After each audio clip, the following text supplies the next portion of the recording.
Hey, welcome back to the Disney Plus Everyday Challenge, and today we have Sincerely, Truly, Christmas.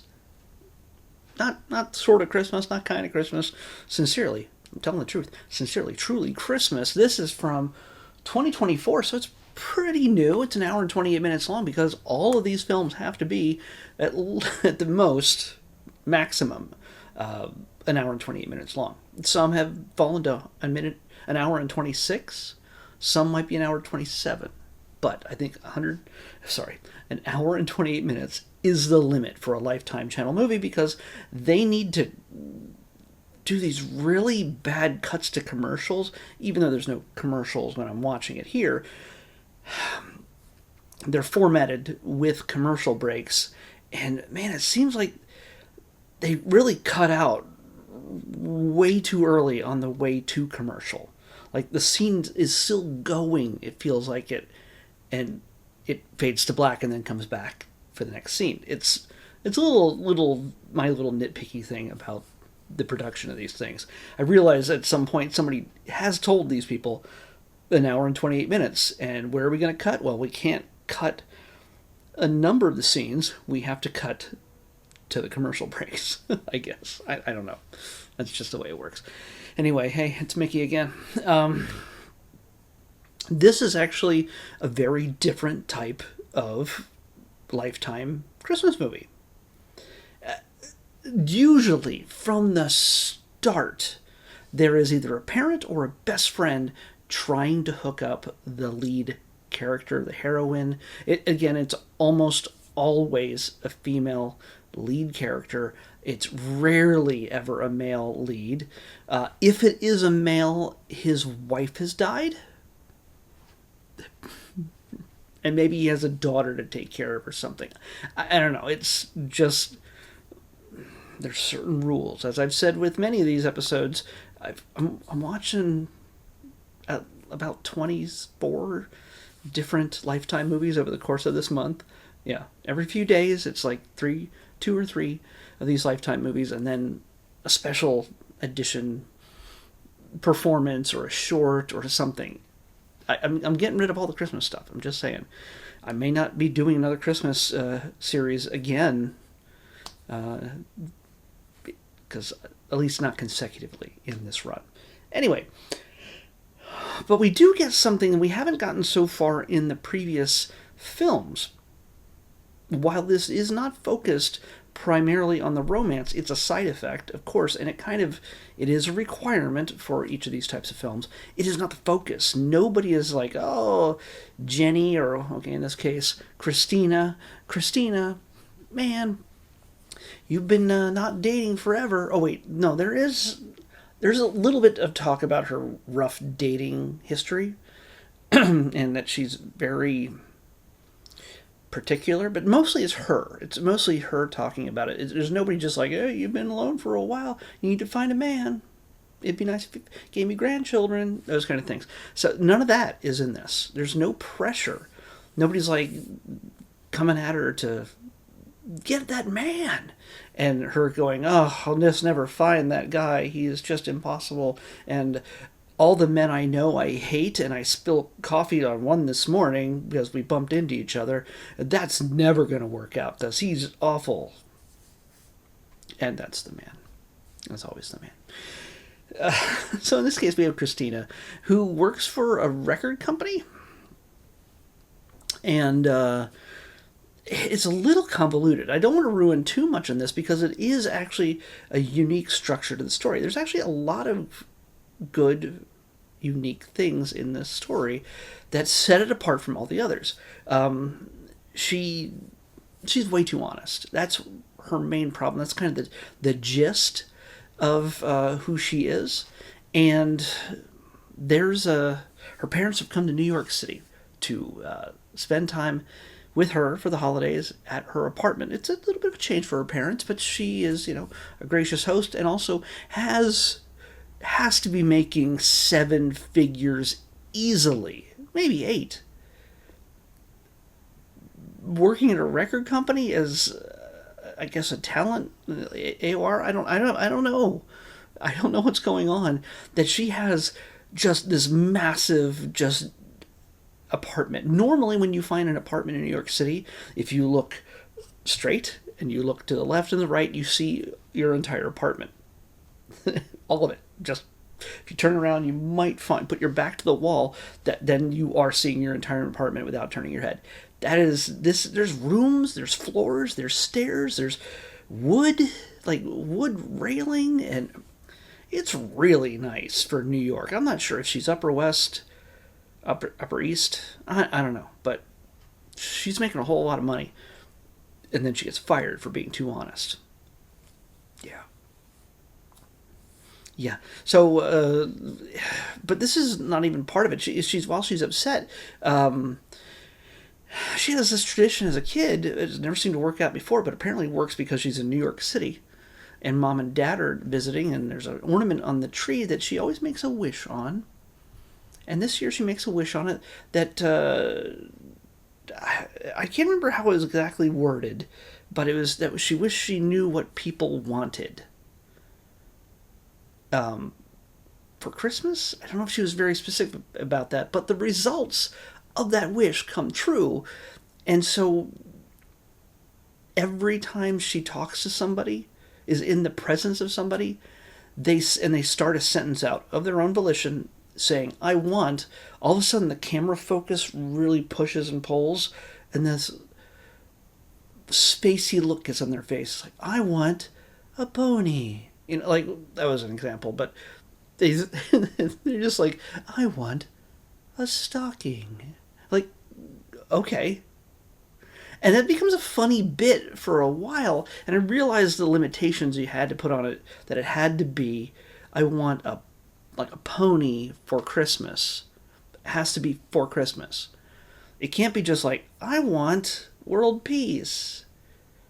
Or it can't be something really inappropriate that they want in general, because you can probably get that kind of response from some people if this wasn't a rated G, probably a rated G, PG. No, it's a PG. It's a PG film. It's a rated PG made for TV movie. I don't think this is in the theaters. Yeah, no. But so she has a power now, and so this becomes a bit for like a good 20 minutes. Not even that actually. Where she keeps bumping into a number of people, and well, wackiness ensues. So this almost becomes a sitcom premise. And to be clear, this feels like it would be an extended sitcom. The two leads here that we have right here, Christina, who's played by Paula Brancotti, and Robert, who is played by Jake Epstein. Both of them come from they've been doing this stuff for a while. They actually, I was looking them up beforehand, and they both were on Degrassi, The Next Generation, during the same time. So one of them started a little bit sooner than the other. But yeah, Degrassi, The Next Generation. If you don't know what that is, that's fine. You're American. You're not from Canada. Canada had a teen soap, basically, a teen drama soap called Degrassi, and then Degrassi, The Next Generation, and they were on that one. And so they probably knew each other, I guess. Again, I don't know. If you know, you can inform me as to whether they had any kind of interaction whatsoever, and if this is like a weird continuation, like not actually, but like, oh man, they were boyfriend and girlfriend. They had a great chemistry on the show, and then when it ended, now they're doing this. Is this a continuation of them being in their adult years? Is it a little bit of fan fiction? I don't know. Maybe the casting person just might be really creative. I don't know. But either way, these two actually have a really good chemistry. Jake especially comes off as, it feels like half of his lines are impromptu kind of thing. It's like he comes off as just nervous and antsy and always making up stuff. He's not very honest as compared to Christina's blatant honesty. She does not appreciate people who are not honest. And because of that wish, now everybody's being honest with her about their Christmas wish. So this is one of those films. Then, because of this, it cannot be set in another time or place, and then just having Christmas glommed onto it. Go, oh, we're all getting together for the big festival or a big meal with the family, and then slapping a Christmas twist on it in order to make it marketable.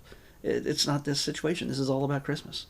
Nobody's making wishes on ornaments on trees on the off season. That's not a thing that happens. So this works for a while. This whole bit with the wish making everybody say things, and then it just disappears.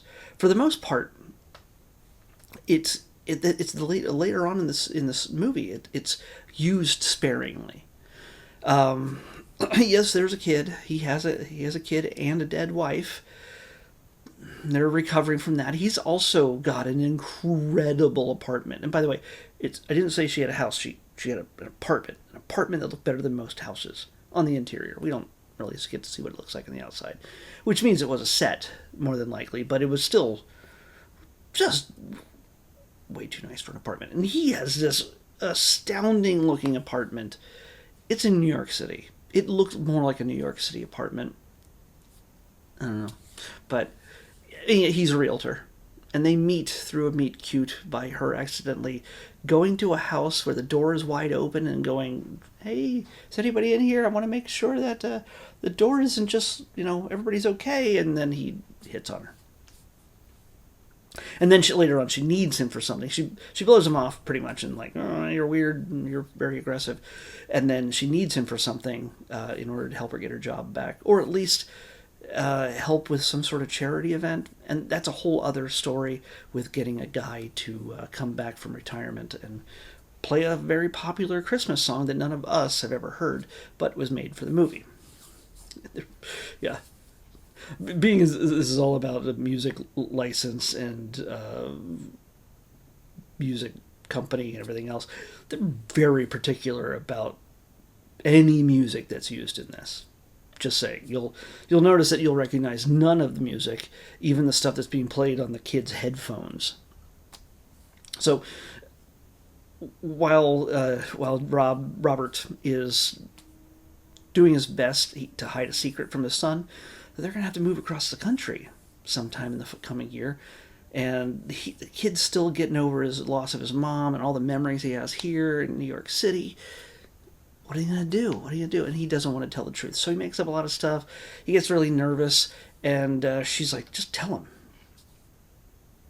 him. Well, honesty is a big hook in this. Being honest. And when she's pulled in a certain direction to not be as honest as she should be, well, of course, it leads into the betrayal. An hour into the film, a little bit more actually, a little bit more than an hour into the film, out of the hour and 28 minutes, betrayal happens. And it's not necessarily between the couple, because they're not really a couple for like 95% of the film. That just sort of, they flirt with the idea, they realize they like each other. It's not an overwhelming mission by anybody. It is not Christmas magic that is like bringing them together. Like Santa doesn't show up and say, you should be together. Like, it's none of that stuff. They just fall naturally in love with each other. I'm not spoiling anything, because you know that when it comes to these films, this is the law. It is the way it needs to be. So, yeah, just saying. So, this is actually, if you were looking for a different, the format still remains the rough format, but this is a truly